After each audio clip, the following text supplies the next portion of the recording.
चर्चा hero villain किसी कथा ना प्रत्येक सिनेमा मुख्य कथा हूँ चरित्र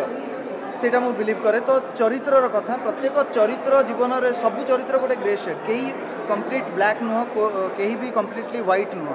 तेणु ए गुड़ाए ग्रे शेड्स अच्छी से शेड्र प्रकृत मजा देखापी लोक स्क्रीन पाखक आसक पड़ो सिनेमा हल जो देखिए से चरित्र प्रकृत मजा पाए दयाकोरी आप समस्त रिक्वेस्ट आउ कहतु ना जे ओडिया सिनेमा बिजनेस करू नाही कारण या भीतर अनेक एग्जाम्पल्स तैयारी हो सारी जे ओडिया सिनेमा भल बिजनेस करी पारुची तो एबे काम रहिला भल सिनेमा तैयारी करिवार भल सिनेमा तैयारी हेले निश्चय बिजनेस करिवे एबे यंग मास भीतर बहुत जन भल डायरेक्टर्स आसिलेनी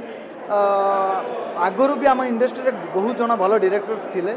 तो जितेबाला भल भल सब्जेक्ट उपर काम करते आम ओडिया इंडस्ट्री डेफिनेटली ग्रो कर अजय पाढ़ी को बहुत सारा कंग्रेचुलेसन सी गोटे भल चेष्टा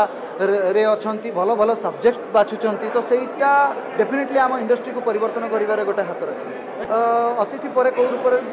प्रथम कथा कह सब कलाकार सब भिन्न रूप छाड़ा दरकार मु चेष्टा करे सबू सिनेमा केमती आपण मान हृदय में गोटे भिन्न छाप छाड़ी जापर मु गोटे जीवन पाई मरवा आगर बहुत सारा चरित्र मानकर जीवन बंची जावाक चाहे तेणु नेक्स्ट भी सेमती किसी अलग नहीं आसबि किंतु कौन आनी से रिवेल करी परे